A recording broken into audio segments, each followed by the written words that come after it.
Astro பக்தி tax நேயர்களுக்கு அநேக நமஸ்காரங்கள். சக்தி ஜோதிட குழுவின் சார்பாக குரு பெயர்ச்சி பலன்களை பற்றி பார்ப்பதற்காக வந்திருக்கின்றோம்.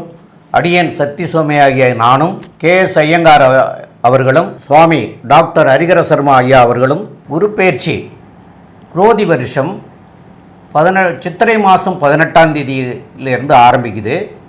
அடுத்த வருஷம் விசுவாசு வருஷம் சித்திரை மாதம் 28ஆம் தேதி அன்னைக்கு கூட முடிகிறது. ஆக இந்த ஆண்டு 375 நாட்கள் இருக்கிறாங்க. அதேமாரி ஆங்கிலத்துக்கு பார்த்திங்கன்னா 1/5/2024 முதல் 11/5/2025 வரைக்கும் இந்த குரு பெயர்ச்சியானது இருக்கிறது.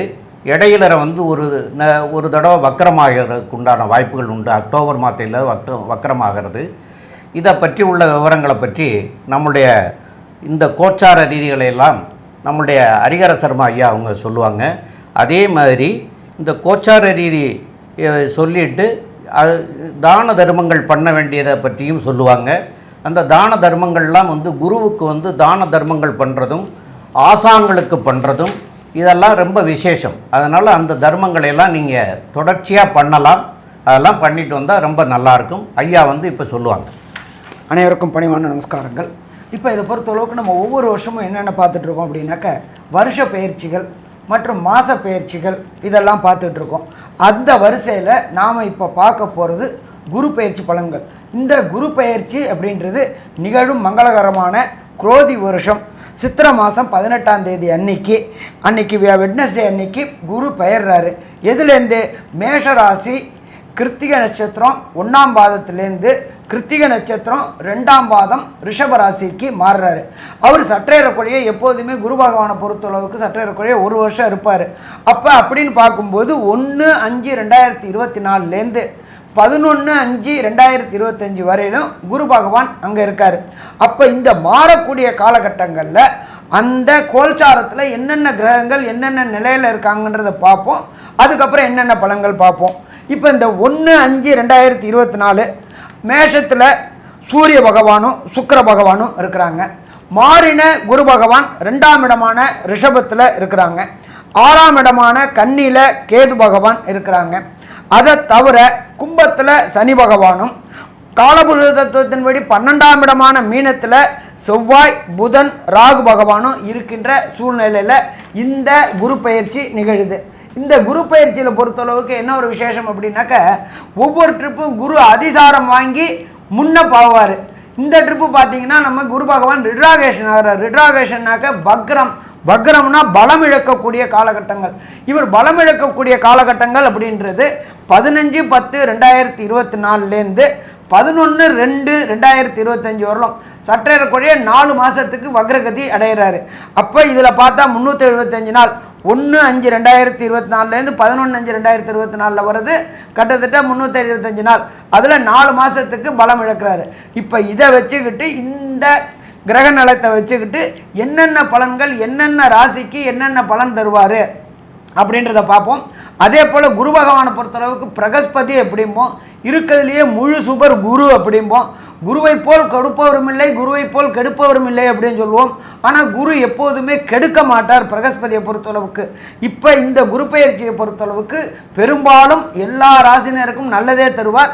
ஒரு சில ராசிகளுக்கு 3/8/12 மறைஞ்சிருந்தால் அவருடைய பலன்களுடைய விகிதத்தை குறைப்பாரை தவிர கெடுக்க மாட்டார். ஐயா ரொம்ப அழகாக சொன்னீங்க. அதாவது இந்த குரு பெயர்ச்சிக்கான நாட்கள் என்னென்ன இதெல்லாம் நான் வருஷப்படுத்தி சொன்னீங்க. குரு பகவான் இயற்கை சுவர். அவர் எந்த ஒரு கிரகங்கள் அதாவது எந்த ஒரு ராசிக்கும் அசுவராக இருக்கக்கூடிய வாய்ப்புகள் இல்லை. அதீதமான சுவர் அப்படின்றதுனால தான் இயற்கை சுவர்னு சொல்லக்கூடியது. இந்த குரு பகவானுடைய ஒரு ஸ்பெஷல் குவாலிட்டி பார்த்தோம்னா எல்லாருக்குமே எல்லா கிரகங்களுமே 7ஆம் பார்வையாக அதாவது 180 டிகிரி பார்வைகள் இருக்கும். ஆனால் குரு பகவானுக்கு 5ஆம் பார்வையும் 9ஆம் பார்வையும் உண்டு. அதனால் குரு பகவான் மறைஞ்சிருக்கார் அப்படின்னா அவருடைய பார்வை பலத்தின் மூலியமாக அந்த இடத்தை சுபப்படுத்திடுறார். இதன் மூலியமாக பார்த்தோம்னா எல்லா ராசிக்காரர்களுக்கும் நல்ல விஷயங்கள் நடக்கக்கூடிய வாய்ப்புகள் மிகவும் அதிகம். இந்த குரு பெயர்ச்சியில் பார்த்தேன்னா பொதுவாகவே இந்த குருமார்களை போய் சந்திச்சுட்டு வர்றது, மடாதிபதிகளை போய் சந்திச்சுட்டு வர்றது, குரு பகவானுக்கு போய் வந்து வியாழக்கிழமை வந்து உங்களால் முடிஞ்சு மூக்கு கடலை மாலை போடுறது, அதை தவிர வந்து உங்களால் முடிஞ்சது அப்படின்னா வஸ்திரம், அதாவது மஞ்சள் கலர் வஸ்திரம் கொடுக்கறது, இதெல்லாம் வந்து ரொம்ப விசேஷம். குரு பகவானுக்கு நெய் விளக்கு ஏற்றுறது, இதெல்லாம் வந்து பொதுவாக சொல்லக்கூடிய ஒரு எளிய பரிகாரங்கள். அது எல்லாராலையும் கடைபிடிக்கக்கூடிய பரிகாரங்கள். இதை தவிர பார்த்தேனால் மிகவும் எளிய பரிகாரம் அப்படின்னு சொல்லக்கூடியது அப்படின்னா குரு காயத்ரி மந்திரம். அதாவது குரு காயத்ரி மந்திரத்தை பொறுத்தவரையிலும் பார்த்தேனால் ஓம் ரிஷபத்வஜாய வித்மஹே கிருணீஹஸ்தாய தீமஹி தன்னோ குரு பிரச்சோதயாத்து இப்படின்ற இந்த குரு காயத்ரி மந்திரத்தை ஒரு நாளைக்கு 3 தடவையாகும். அது இல்லைன்னா ஓம் குருதேவாய வித்மஹே பிரம்மானந்தாய தீமஹி தன்னோ குரு பிரச்சோதயாத்து அப்படின்ற இந்த மந்திரத்தை ஒரு நாளைக்கு 3 தடவை கண்டிப்பாக சொல்லிட்டு வர்றதன் மூலியமாக எந்த ஒரு பிரச்சனைகளிலிருந்தும் நிச்சயமாக விலகி செல்ல முடியும். ஏதோ பார்த்தேன்னா குரு பகவானை பொறுத்தவரையிலும் காரகத்துவம் அப்படின்னு சொல்லுவாங்க. அதாவது அவர் தான் அத்தாரிட்டி அப்படின்னு சொல்லக்கூடியது. குரு பகவானை பொறுத்தவரையிலும் தனகாரகன். பணம் வரணும்னா குரு பகவான் நல்லபடியாக இருந்தால் மட்டும்தான் பணம் வரும். அது தவிர வந்து புத்திர காரகன், குழந்தை பிராப்தின்னு சொல்லக்கூடியது. குழலினிது யாழினிது தம் மக்கள் குழந்தை செல்வம் அப்படின்னு சொல்லக்கூடிய ஒரு குழந்தை செல்வத்தை பற்றி சொல்லக்கூடிய வள்ளுவனே சொல்லக்கூடிய விஷயம். அதனால் தன் மக்கள் மழலை செல்வம் கேளாதவர்னு சொல்லியிருக்காரு இல்லையா? அதனால் குழந்தை பிராப்தியை பற்றி சொல்லணும் அப்படின்னா குரு பகவானுடைய இயற்கையான சுபரனுடைய பார்வையோ இல்லைன்னா குரு பகவான் இருக்கும் இடத்தையோ குரு பகவானுடைய தன்மையோ ஜாதகத்தில் வச்சு தான் சொல்ல போகிறோம். அதனால தான் புத்திர காரகன் அப்படின்னு சொல்லக்கூடியவர் குரு பகவான். இதை தவிர எப்பொழுதுமே மக்கள் அடியில் ரொம்ப இதுவாக பிரசித்தி பெற்ற ஒரு விஷயம் என்னென்னா, ஐயா குரு பலன் வந்தாச்சா, கல்யாணம் அப்படின்னு எடுத்தோம்னாலே குரு பலன் வந்தாச்சா இப்படின்ற முதல் வார்த்தை தான் எல்லா விதமான மக்களிடையே இருக்குது. அதனால் குருவுக்கு காரகத்துவம்னு சொல்லக்கூடியது தனகாரகத்துவம், அதை தவிர புத்திர காரகத்துவம், அதை தவிர திருமணத்திற்கு குரு பார்வை ரொம்பவும் முக்கியம். இந்த 3 விஷயமும் வந்து ஒரு ராசிக்காரர்களுக்கும் எந்த அளவுக்கு இருக்குது, எந்த அளவு இது வந்து நல்லபடியாக போகும் அப்படின்றத இப்போ மேஷம் முதல் மீனம் வரை பார்க்கலாம். அனைவருக்கும் ஹரிஹர சர்மாவின் பணிவான நமஸ்காரங்கள். நாம் இப்போ குரு பயிற்சியில் மேஷ ராசிக்கு இந்த குரு பயிற்சி என்னென்ன நற்பலன்களை தரப்போகுது அப்படின்னு பார்ப்போம். இப்பொழுதுமே பார்த்தோம்னாக்க இருக்கிறதுலேயே முழு சுபர் அப்படின்றது குரு பகவான். இந்த குரு பகவான் போகிற இடம் மேஷ ராசிக்கு 2ஆம் இடத்துக்கு போகிறார். 2ஆம் இடம் அப்படின்றது கிருத்திகை நட்சத்திரம் 2ஆம் பாதம் ரிஷபத்தில் போகிறார். 1. அடுத்தது 2ஆம் இடம் மேஷத்துக்கு 2ஆம் இடம் அப்படின்றது வலுப்பெறுது. என்ன விட குருவை பொறுத்தளவுக்கு நின்ற இடத்தையும் வலுப்படுத்துவார், பார்க்குற இடத்தையும் வலுப்படுத்துவார். அப்படின்னு பார்க்கும்போது மேஷராசிக்கு 2ஆம் இடம். 2ஆம் இடம்ன்றது ஜோதிட சாஸ்திரத்தை சொல்லியிருக்கிறது வாக்கு தனம் குடும்பஸ்தானத்தை பற்றி தான் நம்ம 2ஆம் இடத்துல பார்க்க போகிறோம். இதுவரை மேஷராசியை சேர்ந்த அன்பர்களுக்கு ஜென்மத்தில் குரு இருந்து 2ஆம் இடத்துக்கும் வர்றாரு. திருமணம் தடை தாமதம் ஏற்பட்டுக்கிட்டு இருந்தவங்களுக்கு திருமண தடை தாமதங்கள் அத்தனையும் விலகக்கூடிய காலகட்டங்கள். ரொம்ப நாளாக நான் பார்த்துட்டு இருக்கேன் சாமி, என் பொண்ணுக்கும் என் பையனுக்கும் திருமணம் தடை ஏற்பட்டுக்கிட்டே இருக்குது அப்படின்னு சொல்கிற மேஷராசி அன்பர்களுக்கு, அஸ்வினி பரணி கார்த்திகை கொண்ட அன்பர்களுக்கு கண்டிப்பாக இந்த 1/5/2024லேருந்து 11/5/2025க்குள்ளார நிச்சயதார்த்தம் கல்யாணம் எல்லாமே முடிஞ்சிருமா? எல்லாமே முடிஞ்சிடும். சரி, அடுத்தது கொடுத்த வாக்கை காப்பாற்ற முடியலை. ஒரு சில நேரங்களில் தனக்காரனான குரு ஜென்மத்திலேயே இருக்கிறாரு. ஒரு இடம் விட்டு ஒரு இடம் மாற சொல்லுவாங்க. நம்ம ஜோதிட சாஸ்திரத்தை சொல்லியிருக்கு ஜென்ம குரு வனத்திலே. வனம்னாக்க அப்படி இல்லை, இடம் பெயரக்கூடிய காலகட்டங்கள். இப்போ அந்த இடம் பெயரதெல்லாம் நின்று ஒரு இடத்துல இருந்து கொடுத்த வாக்கை காப்பாற்றக்கூடிய காலகட்டம் அப்படின்னா இந்த காலகட்டங்கள் கண்டிப்பாக இருக்கும். அடுத்தது குடும்பம் அமைஞ்சாச்சு, வாக்கு கொடுத்த வாக்கை இது பண்ணியாச்சு, ஜெயிச்சாச்சு. வாக்கு தனம் குடும்பம். அடுத்ததை பொறுத்தளவுக்கு குருவுடைய பார்வைகள் அப்படின்றத பொறுத்தளவுக்கு எல்லா கிரகங்களுக்குமே சதசப்தம பார்வை. நிற்கிற இடத்துலேருந்து 180 டிகிரியில் பார்க்குறது எல்லா இடத்துக்குமே எல்லா கிரகங்களுக்கும் உண்டான பார்வை. இதில் குரு பகவானை பொறுத்தளவுக்கு விசேஷமான பார்வைகள் அப்படின்றது உண்டு. 1 5ஆம் பார்வை, இன்னொன்று 9ஆம் பார்வை. இதை தவிர சதசப்தம பார்வை. இப்போ மேஷராசிக்கு 2ஆம் இடத்துல இருக்கிற குரு பகவான் ராசிக்கு 6ஆம் இடத்தை பார்க்குறாரு. நம்ம 6ஆம் இடம் அப்படின்றது ஜோதிட சாஸ்திரத்தில் சொல்கிறது என்ன அப்படின்னாக்க ரண ரோக சத்ருஸ்தானம் அப்படிம்போம். அதை பொறுத்தளவுக்கு எதிரிகள் அற்ற நிலை இந்த காலகட்டங்களில் உண்டாகும்.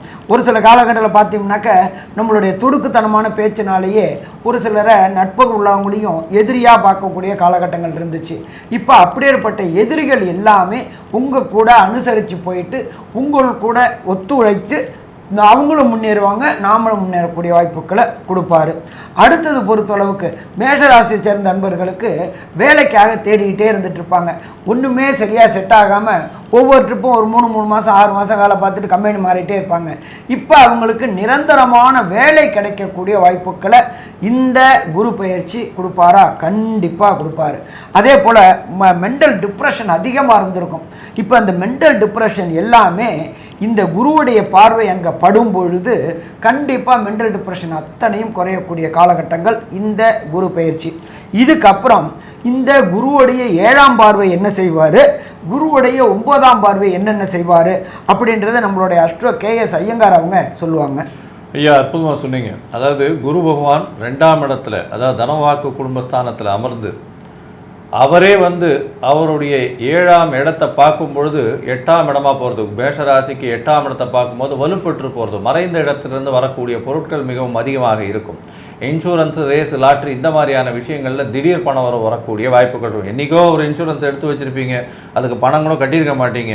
அது இப்போ RBIலேருந்து உங்களுக்கு ஒரு லெட்ரு வரும், இந்த மாதிரி உங்களுக்கு இந்த இன்சூரன்ஸ் இதில் நீங்கள் இந்த காலகட்டத்தில் போட்டு ஒரு 20 வருஷத்துக்கு முன்னாடி போட்டு வச்சுருந்தீங்க, அது உங்களுக்கு சேரும். இப்போது பணம் வர்றதுக்கு தடங்கள் இருக்கவே இருக்காது. ஏன்னா தனக்காரகன் தனஸ்தானத்தில் போய் உட்கார்ந்துருக்கிறது, அதாவது குரு பகவானே 2ஆம் இடத்துல போய் உட்கார்றது பெரிய விசேஷம். இதை தவிர பார்த்தாலே ஆனால் உங்களுடைய ராசிக்கு 10ஆம் இடத்தை குரு பகவான் பார்க்குறார். இது ஒரு பெரிய ஏற்றம். 10ஆம் இடத்தை குரு பகவான் பார்த்து சுபத்துவம் அடைகிறதுனால, மகரத்தை பார்க்கறதுனால பெரிய ஏற்றம் கிடைக்க போகிறது. புதிய தொழில் அமையும். தொழில் மூலியமாக அதீத லாபம் வரக்கூடிய வாய்ப்புகள் உண்டு. பண வரவிற்கு பஞ்சம் இருக்காது. இவ்வளோ நாள் என்ன ஆகும்னா, உங்களுடைய ராசியிலேயே குரு பகவான் உட்கார்ந்துருந்ததுனால, ஒரு 9ஆம் இடத்தை பார்த்ததுனால உங்களுக்கு லக்கு எல்லாம் ஃபேவர் பண்ணி தொழில் கிட்ட வரும். ஆனால் அதன் மூலியமாக வருமானம் இருக்காது. நீங்கள் பணத்தை வச்சு, அதாவது தொழில் நல்லா பண்ணுறீங்கன்னு பேர் தான் இருக்கும். ஆனால் இப்போது இந்த மேஷராசிக்காரர்களுக்கு தனம் எந்த அளவு நீங்கள் தொழில் வச்சுருக்கீங்களோ அதை விட 10 மடங்கு அளவுக்கு உங்களுக்கு பணம் சேரும். அந்த மாதிரியான ஒரு பொசிஷன் இந்த வாட்டி வந்துடும். இவ்வளவு நாளாக ஏற்பட்ட எந்த மாதிரியான கடன்களும் இப்போ உங்களுக்கு ஒரே வருஷத்துக்குள்ளே அடைஞ்சு நீங்கள் சர்ப்ளஸில் போயிடுவீங்க. அந்த மாதிரியான ஒரு பொசிஷன் வரும். பணவரவிற்கு பஞ்சம் இருக்காது. தொழிலில் புதிய தொழில்கள் அமையக்கூடிய வாய்ப்புகள் உண்டு. லாங் ஸ்டாண்டிங் தொழில்கள் வரும். அதுவும் 10ஆம் இடத்தை குரு பகவான் பார்க்கறது பெரிய விசேஷத்தை கொடுக்க போகிறது இந்த வாட்டி. லாங் ஸ்டாண்டிங் தொழில்கள் வரப்போகிறது. பணவரவு எப்போவுமே பேங்க் பேலன்ஸ் ரொம்ப ஹெஃப்டி பேங்க் பேலன்ஸ் இருக்கக்கூடியது. வெளிநாட்டுக்கு போகணுன்னு பார்த்துட்டு இருக்க வாழ்க்கை. ஏன்னா 6, 8 குரு பகவானே பார்க்குறாரு, சுபத்துவம் அடையிறது. 6ஆம் இடத்துலையும் பார்க்குறார், 8ஆம் இடத்தையும் பார்க்குறாரு. இதன் மூலியமாக வேலை செய்பவர்கள் வெளிநாட்டுக்கு போகணும்னு பார்த்துட்டு இருக்கவா. அதுவும் பார்த்தேன்னா இந்த மேஷராசிக்காரர்களில் மெடிக்கல் ப்ரொஃபஷனில் இருக்கிறவாள்லாம் வெளிநாட்டுக்கு போகணுன்னு பார்த்துருந்தாங்கன்னா கண்டிப்பாக வெளிநாட்டுக்கு போகலாம். ஐடி ப்ரொஃபஷனில் இருக்கிறவாளுக்கு நிச்சயமான வெளிநாடு ஷார்ட் ட்ரிப் போயிட்டு வரக்கூடிய வாய்ப்புகள் நிச்சயமாக இருக்கும். வெளிநாட்டில் இருக்கிறவாளுக்கு PR பார்க்கணும், அதாவது பர்மனெண்ட் ரெசிடென்ட்ஷிப் பார்க்கணும் அப்படின்னா கண்டிப்பாக வெளிநாட்டில் இருக்கிறவாளுக்கு பர்மனெண்ட் ரெசிடென்ட்ஷிப் கிடைக்கக்கூடிய பாக்கியம் இந்த வாட்டி இருக்கும். 8ஆம் இடத்தை குரு பகவான் பார்க்குறார் அப்படின்னா ரொம்ப கஷ்டத்தில் இருக்கிறவாளுக்கு கூட திடீர் பண யோகம் வரும். ஏன்னா 8ஆம் இடம்ன்றது மறைவு ஸ்தானம், மறைந்து வாழக்கூடிய தன்மையை போய் ஒளி வர்றது அப்படின்னும் பொழுது உங்களுக்கு ஒரு பெரிய ஏற்றம் வாழ்க்கையில் வரப்போகிறது. சரி, ஒருவேளை உங்களுடைய தசாபுக்தி இந்த மாதிரியான காலகட்டங்களில் ஒத்து வரல, ஏதோ சில பிரச்சனைகள் இருக்குது அப்படின்னும் பொழுது என்ன எளிய பரிகாரங்கள், அதாவது ஏற்கனவே சில எளிய பரிகாரங்களை சொல்லியிருக்கோம். அதோட குரு காயத்ரி மந்திரத்தையும் சொல்லியிருக்கோம். அதை தவிர இப்போ ஐயா கிட்ட கேட்போம், நம்ம எந்த கோவிலுக்கு போனால் என்ன எளிய பரிகாரங்களை செய்யறதன் மூலியமாக குரு பகவானுக்கு நல்ல ஒரு பிராயச்சித்தமாக இருக்கும் அப்படின்றத கேட்போம். நல்லா அற்புதமாக சொன்னீங்க ஐயா. 2 பேருமே நல்லா சொல்லியிருக்கீங்க. இப்போ இந்த 6ஆம் இடத்து, அதாவது மேசராசிக்கு 6ஆம் இடத்துல கேது இருக்கிற காரணத்தினாலையும், கேது பகவானை இது காலம் வரைக்கும் குரு பார்க்காம இருந்தார். அப்போ இப்போ அவர் 2ஆம் இடத்துக்கு வந்ததுக்கப்புறம் 5ஆம் பார்வையில் கேது பகவானை பார்க்குற காரணத்தினால் 6ஆம் இடத்துல கேது இருக்கிறதுனால வந்து உடல் உபாதைகள் பெரியவங்களாக இருக்கிறவங்களா இருந்தாலும் சரி, சின்னவங்களாக இருந்தாலும் சரி, இந்த மூட்டு வலி, இந்த நரம்பு சம்பந்தப்பட்ட பெயின்லாம் இருந்திருக்கும். அதெல்லாம் இப்போ வந்து வயசானவங்களாக இருந்தாலும் சரி, சின்னவங்களாக இருந்தாலும் சரி, இந்த மூட்டு வலி, எலும்பு தேய்மானம், இந்த மாதிரி இருந்த பிரச்சனையெல்லாம் இப்போ இந்த குரு பயிற்சி ஆனதுக்கப்புறம் அந்த குரு கேதுவை 6ஆம் இடத்துல இருக்கிற கேதுவை பார்க்கறதுனால இதெல்லாம் இப்போ வந்து நிவர்த்தி ஆகக்கூடிய காலமாக அமையக்கூடிய வாய்ப்புகள் கிடைக்கும். இதில் இருந்து நீங்கள் வந்து வெளிவரக்கூடிய வாய்ப்புகள் உண்டு. இது போக ஐயா வந்து பரிகாரங்கள் ஏதாவது சொல்ல சொன்னாங்க. அதில் வந்து மேச ராசிக்காரங்களுக்கு பொதுவாக இந்த கோச்சார பலன் நல்லா இருக்குது. அந்த கோச்சார பலன் நல்லா இருந்தாலும் உங்களுக்கு அவங்கவுங்களுடைய ஜாதகங்களில் கோச்சார ரீதியாக நல்லா இருந்தாலும் ஜாதகத்தில் உள்ள தசாநாதன், புத்திநாதன் இதெல்லாம் சரியில்லாமல் இருந்தால் கண்டிப்பாக வந்து தொல்லைகள் கொடுக்கும். அப்போ ஜனனகால குரு எந்த இடத்துல இருந்தார், இப்போ என்ன திசை நடக்குது, அது மாதிரிலாம் பார்க்கணும். அப்படி அது மாதிரி பார்க்குறவங்கள்ட்ட நீங்கள் போய் பார்த்துக்கின்னு உங்களுக்கு என்ன சரியில்லைங்கிறத நீங்கள் பார்த்தீங்கன்னா அவங்க சொல்லுவாங்க. இருந்தாலும் வந்து அந்த மாதிரி சரியில்லாமல் இருக்கிறவங்க வந்து வியாழக்கிழமைகளில் தட்சிணாமூர்த்திக்கு போய் தீபம் ஏற்றி இந்த கொண்டக்கடலை மாலை அப்படின்னு சொல்கிறத வந்து 108 மணி கோர்த்து நாளே ஊற வச்சு மறுநாள் காலையில் கோர்த்து அதை கொண்டு போய் அணிவிக்கிறது. இல்லைன்னா கொண்டக்கடலையை வந்து சுண்டலாக பண்ணிவிட்டு உப்பு உரப்பு இருக்கான்னு பார்க்காம சாமிக்கு நிவேத்தியம் பண்ணிவிட்டு கோயிலுக்கு வர்றவங்களுக்கு ஒரு 10 பேருக்கு அதை வந்து தானமாக கொடுத்தீங்கன்னா இதனாலையும் மஞ்சள் கலரில் உள்ள ஏழை எளிய மக்களுக்கு மஞ்சள் கலரில் உள்ள வேஷ்டிகள், புடவைகள் இதுகளை தானமாக கொடுக்கறதுனாலையும் இதனால் உங்களுக்கு வரக்கூடிய தீமைகள்லாம் விலகி நன்மையாக அமையும். மேலும் உள்ள விவரத்தை பற்றி நம்மளுடைய ஆஸ்ட்ரோ கேஎஸ் ஐயங்கார் அவங்க சொல்லுவாங்க. ஐயா, அற்புதமாக சொன்னீங்க. அதாவது பரிகார ஸ்தலம் அப்படின்றத பார்க்கும்பொழுது நம்ம வந்து ஆலங்குடி குரு பகவானுக்கு உண்டான பரிகார ஸ்தலத்துக்கு போயிட்டு வர்றது ரொம்ப விசேஷம். சரி, சம்மப் பண்ணோம் அப்படின்னா இந்த மேஷராசிக்காரர்களுக்கு நல்ல ஒரு ஏற்றமான காலம் 2024 1/5/2024 11/5/2025 வரலும் உண்டான காலகட்டத்தில் குரு பயிற்சி மிகவும் அபூர்வமான காலமாக இருக்கும். பணவரவுக்கு தடங்கள் இருக்காது. பேச்சில் நல்ல வலிமை இருக்கும். சொல்லக்கூடிய வாக்கை சத்தியத்தை காப்பாற்றக்கூடிய வாய்ப்புகள் மிகவும் அதிகம். நீங்கள் சொல்ல வர்ற விஷயம் எல்லாமே வந்து கடைபிடிக்கப்படும். அதனால் கவலைப்படவே தேவையில்லை. அதாவது வாக்கு கொடுத்துட்டு தப்பிடுவோமோன்னு பயப்படவே வேண்டாம். நீங்கள் சொல்கிற வார்த்தை கண்டிப்பாக ஏற்றுக்கொள்ளப்படும். அதை நீங்கள் வந்து காப்பாற்றக்கூடிய காலகட்டமாகவே இருக்கும். தொழிலில் பெரிய அபிவிருத்தி இருக்கும். வேலை மாற்றங்கள் இருக்கும். வேலை மாற்றத்தில் பெரிய ஏற்றங்கள் இருக்கும். வேலையில் வந்து ஒரு பெரிய ப்ரமோஷன் வரக்கூடிய வாய்ப்புகள் உண்டு. வெளிநாடு வெளியூர் போய்கிட்டு வரக்கூடிய வாய்ப்புகள் நிச்சயமாக இருக்கும். குடும்பத்தில் நல்ல குதூகலம் இருக்கும். குடும்பத்தில் நல்ல அதாவது சுப செலவுகள் வரக்கூடிய வாய்ப்புகள் உண்டு. அதை தவிர வந்து புதிய வீடு மனை வாங்கக்கூடிய பாக்கியம் நிச்சயமாக உண்டு. தொழிலில் பெரிய அபிவிருத்தி இருக்கும். சொந்த தொழில் பண்ணுறவர்களுக்கு பெரிய அபிவிருத்தி இருக்கும். புதிய தொழில் ஆரம்பிக்கக்கூடிய வாய்ப்புகள் நிச்சயமாக இருக்கும். மொத்தத்தில் பார்த்தாலேயானால் இந்த மேஷராசிக்காரர்களுக்கு இந்த குரு பயிற்சி ஒரு பொன்னான குரு பயிற்சியாக இருக்க போகுது அப்படின்றத இந்த சக்தி ஜோதிட குழு சொல்லுது. நன்றி, நமஸ்காரம்.